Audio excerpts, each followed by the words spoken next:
Hi, everyone. This video is going to be a little bit different in that it really doesn't have anything to do with any poem solution. Forrest Fenn obviously taught us a lot by means of the chase. People learned a lot about certain locations. People learned a lot about the native Indians. We learned a lot about life in general, right? And it's just interesting to note that Forrest Fenn also indirectly taught you how to navigate like a pilot would. Now, you got to remember, I mean, obviously, Forrest Fenn was a pilot, and Forrest Fenn knows how to navigate like a pilot. He also understood how radar beacons worked and so on and so forth. And I'm going to try to explain this without getting into too much detail. But basically, back in the day, when nowadays, of course, they use GPS. So you give me a GPS location, no matter where I am, I can fly to it. And that's how an airplane could work. Before that, they would have what they called NDBs, non-directional radio beacons. And what it is you can imagine it like this. We have an object sitting somewhere at a known location, okay? So we have the GPS coordinates of this object, right? So this object, basically what it does, it's going to broadcast a signal. Here I am, here I am, here I am, right? It doesn't necessarily give you any direction. So if you pick up that signal, you could be here or here or here or here or here. Anyway, you don't really know where you are in relation to that. Okay, you just know that you picked up a signal from that. So of course, using more than one signal, you can triangulate your current position. That logic remains the same, right? Well, then eventually they also added DME, which is distance measuring equipment. And basically what it would send out is like a packet. Instead of just here I am, here I am, here I am, it would send out a packet of information that you can at least measure how far you are from that position. So, but you still don't know where you are. You could be over here, down here. You don't know where you are in relation to it, right? You just know how far away from you are from it. Of course, the way you can detect that, you know how fast sound travels, right? And what happens is in that packet of information, it would send out a timestamp that says it's right now. Now, when your plane receives it, you'd be able to calculate based on those two numbers, your current time and the time when the signal was sent. You know where you are, how far you are from that point. Okay. Now, eventually, they created these things called VORs, which are basically omnidirectional beacons. And instead of sending out just one pulse to say, here I am, what they do is they send out 360 pulses. It would go all the way around, of course, the compass. These are all magnetic, and they're all relative to the position of the beacon itself. So basically, this would be 0 degrees, 45, 90. Inside that radar dome stuff where you can't see, there's something that spins around. And it basically sends out 360 pulses all the way around, right?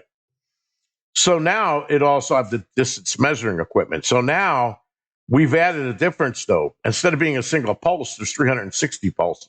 If you tuned a radio on your airplane into that, you can now find out exactly where you are in relation to that, including distance. Now, the other thing I want to explain is the difference between a radial and a bearing. When this thing is sending out these signals, let's say that this was 57 degrees.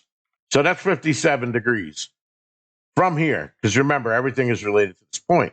Let's say that you figured out that you were down here somewhere and you want to fly to that station. What you would do is you would calculate which one of these radials you want to turn your plane to align yourself with to fly towards that station. Now, that would be called a bearing.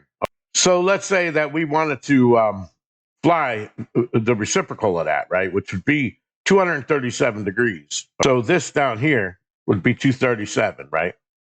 I'm talking about this yellow line that's coming out there right now. Let me continue that yellow line a little bit farther, right? So that yellow line is coming out. If you're heading to the station, okay, and you found out that you were, let's say, over here, right, and you were heading north. So what you would do, let's say you want to get a signal when you're on the 237. You want to turn on there so that you're heading, you're 57 degrees, okay, which would be the reciprocal. So your plane is going this way, okay, and your plane is heading 57 degrees. but we know we're on the 237-degree radial. We're inbound towards this point. We also know the distance we are. So once your plane has turned from over here onto that outbound radial, you're on a 237 inbound, right? If you'll notice in the airplane, of course, when they show you the gauges, the gauge that you're going to use to do this is going to have a to and a from, because you're at one location and the other place is at another location. Are you flying away from it, or are you flying to it? If we took off from here and we were flying out and we wanted to fly out on the 57, of course, we'd be on the outbound radial. But whenever you're flying towards the station, you have a bearing to that station. Think of it that way, right? What Forrest Fenn essentially did, and this is why he says that you can get there with precision. What he did is he has warm water salt, and it just worked out perfectly for him with the medicine wheel. He's not going to broadcast the GPS location of this, right? So what he essentially did with the clues is he gets you there. Okay, once you know the secret word says try the wheel, now you have a precise location, because you could find out precisely where the medicine wheel is, right? It's got an exact GPS coordinate. So what he did then is, instead of picking random radials, he used the solstice, sunrise. He's trying to get you, the sun's going to rise, let's say, at roughly 57 or 62 degrees. I don't remember what it is at the solstice, right? Away from the wheel, the sun's going to rise at 57 degrees. Let's say it's going to rise at 57 degrees of north, right? So in order for you to get to this station, you're essentially using the reciprocal. And the reciprocal of 57 would be 237. So what he's doing is he's getting you on that beam of sunlight. It's coming down. If the sun rose at 57 degrees, it's shooting. If this were the sun, it would be shooting out a radial of 237 degrees. So what he's trying to do, no matter where you are, he wants to get you on that line. And then he's going to get you to that location.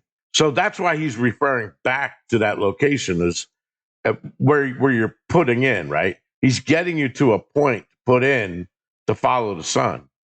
So the only place he needs to get you to is this precise location. And no matter where you are, if you're down here or whatever, you would know where you're heading, because you know the angle that the sun is rising. These are all drawn on the map that's on site at the wheel.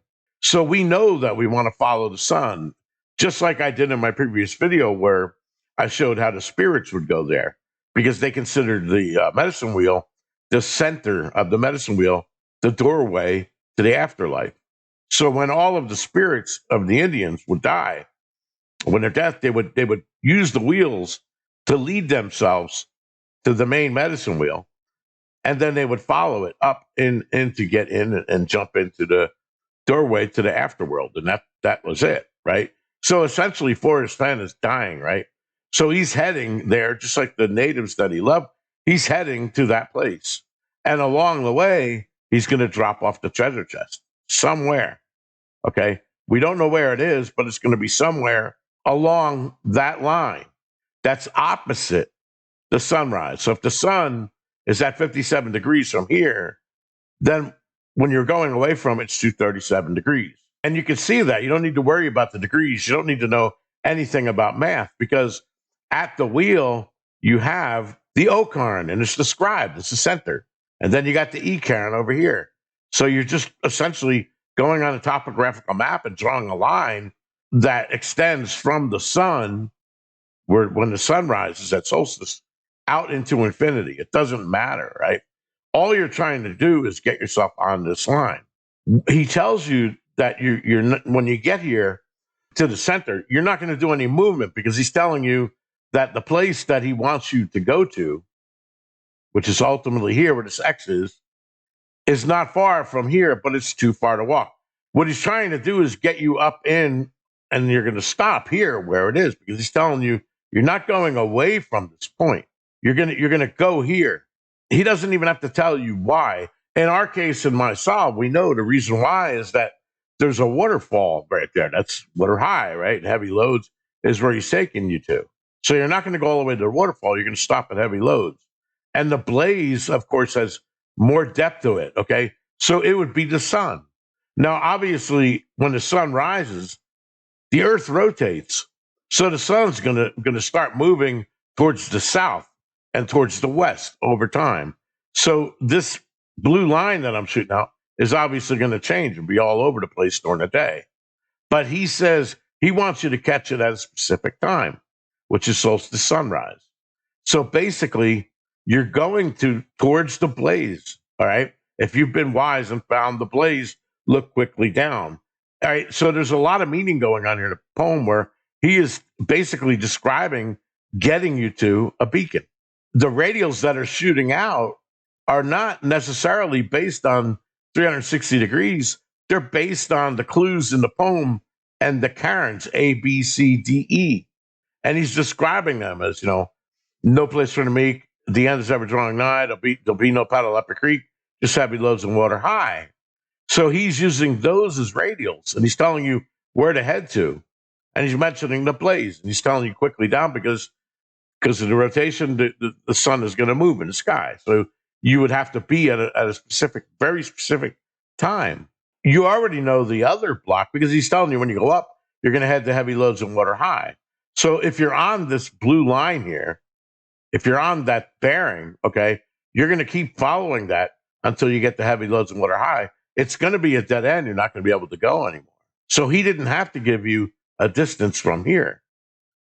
Anyway, like I said, this is nothing to do with the solve. I just kind of wanted to teach you something about kind of the way he was thinking as a pilot. He's thinking that I got 2 points. I got X right at the chest, and I want to get them to a known starting point so I can describe directions from that starting point to arrive at the X.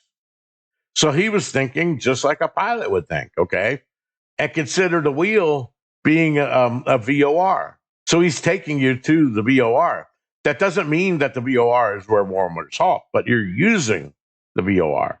So in our case, let's say it's 180 degrees. It's actually slightly less than 180 degrees when you get to the basin. But we're using the wheel just like the natives would, and we're spotting the basin. So warm water's halt's over here. Now, obviously, he's talking about a creek. So we know that the creek is going to start where warm water's halt. It's going to enter a canyon somewhere, and then it's going to go down, and we're going to pick it up right where the sex is, because obviously it's going to keep going down, right? But we want to get ourselves into a canyon, the canyon that he never left. So that canyon is going to be over here. So what he's essentially doing is he's leading you from the base up into the canyon. That's why I'm telling you that stanza 2 does not tell you to do anything. It just says this is where the VOR is. Okay, this is where you're going to begin. But he's saying, but forget that. What I want you to do is put in below that, which means at a lower elevation. And then, of course, he's not telling you to move. He's describing, once you get on this line, what are you looking for? So he's saying from there, it is no place for the meek. Well, the VOR, in this case, the medicine wheel, is in a place for the brave. The Indians used it, okay? And you can also use the word quest, because when the Indians go there to observe the stars, that's not the only reason why they use it. When you go there and read the place, it's going to tell you that they go there to go on a quest. It's called the vision quest. And they go on there, and the vision quest lasts 3 or 4 days, and then it's over when the sun comes up on the 4th day. They'll talk to the medicine man, and the medicine man will tell them what happened during their vision that they had over those 3 or 4 days that they were up there. Now, before they go there, before they go on the vision quest, you'll learn there that they go to a sweat lodge, and they also have a big feast. Okay, they'll eat. And because they know that basically they're going to starve over the next 3 or 4 days, they're not going to be allowed to have anything to drink or anything to eat while they're on the quest.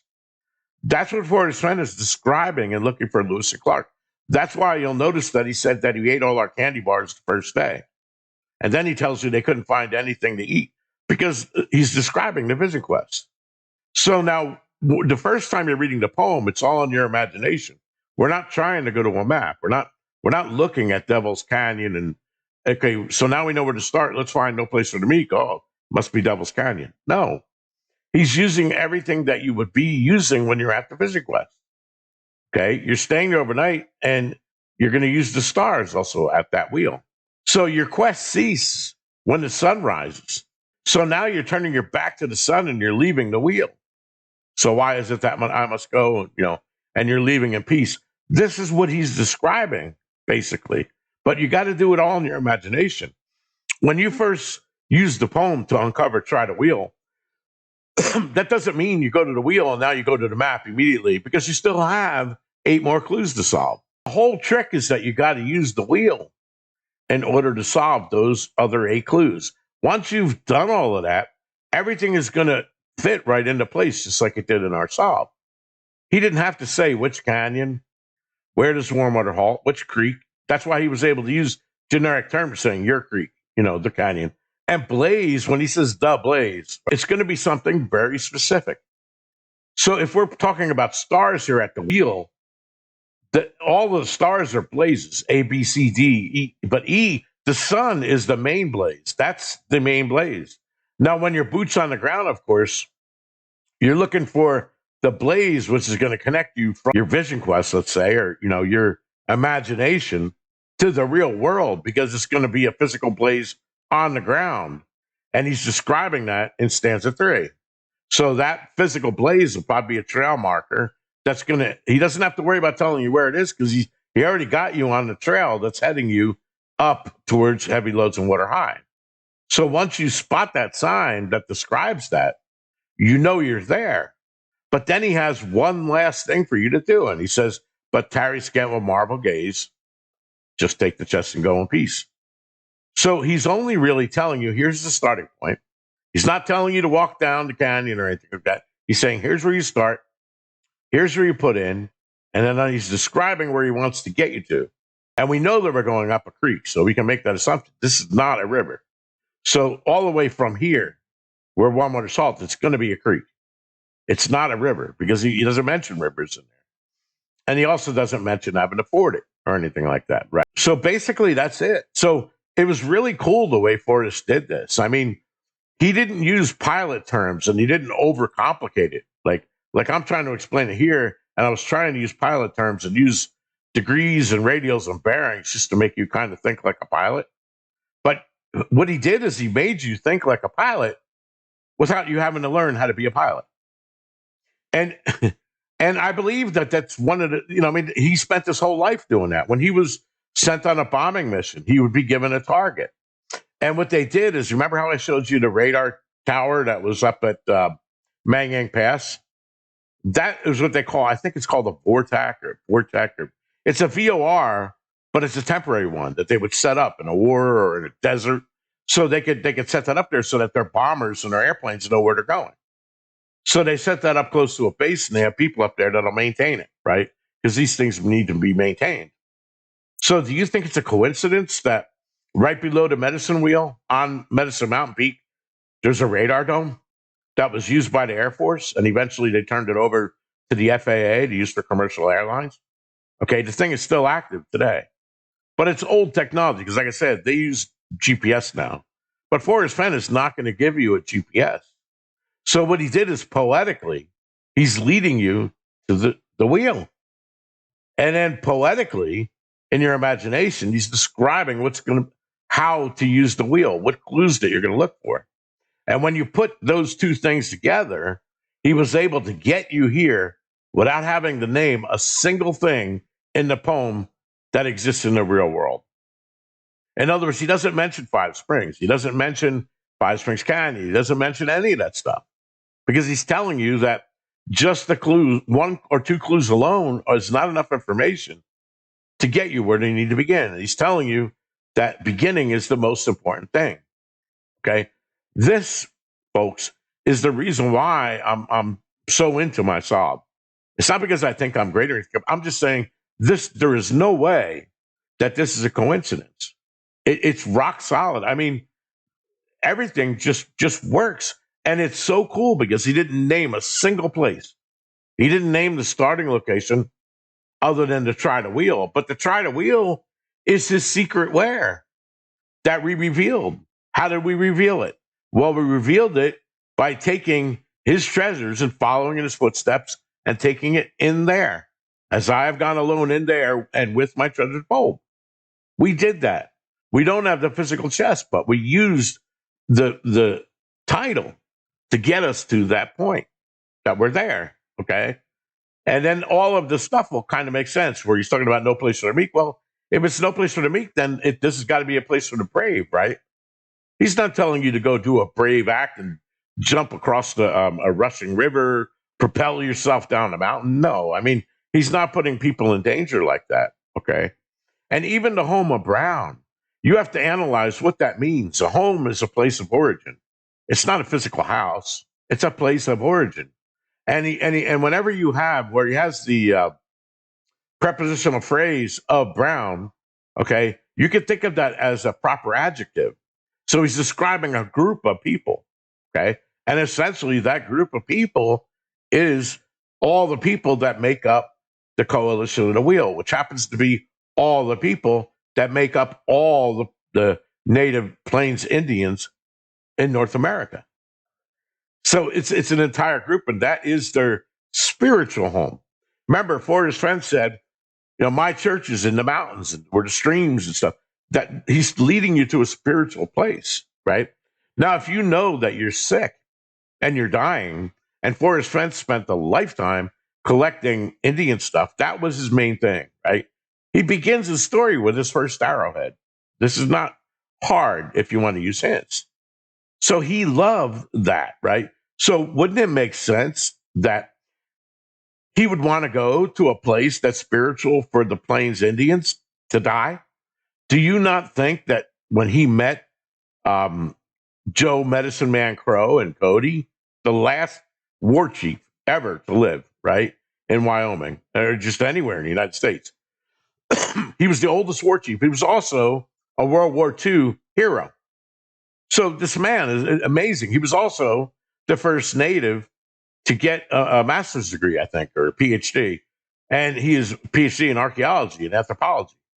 So Medicine Man Joe was a smart guy, right? So when he went to them in 1988, now you got to remember, just look at the scenario. 1988 is when all this stuff started kicking off, okay, in Wyoming. The talk of the town was the wheel and how the Indians were suing the government and trying to protect that historical place from the lumberjacks and everything. So this is the talk of the town, right? So Forrest Fenn gets cancer. He's up there. He's talking to his buddy, telling him to have cancer. Don't you think it's possible that one of them would say, Forrest, did you ever think about going to the wheel and going on a vision quest or doing something and find out, because, when you're a native and you want to heal, you're going to talk to a medicine man, right? Don't you think it's possible that everybody's so into discussing Forrest Fenn's past, but you're way, way out there too high of a level. It's not about brown trout. That's silly. I mean, and if you want to talk about Home of Brown being a brown trout spawning place, there's got to be 10,000 of them in Wyoming. There's brown trout spawning locations all over, not just in Yellowstone. And protected fish and species, well, the whole entire reservoir. Go read about it. Go read about how it impacted brown trout specifically when they built the dam in Montana and they blocked off the Bighorn River and flooded the town of Kane, which is now a ghost town. Okay. Go read about that, how it impacted the species, right? Now you got to remember that all these creeks over there by the wheel are feeding the Bighorn River. They're headwaters. So if you pollute or destroy those headwaters, you're impacting the species of fish.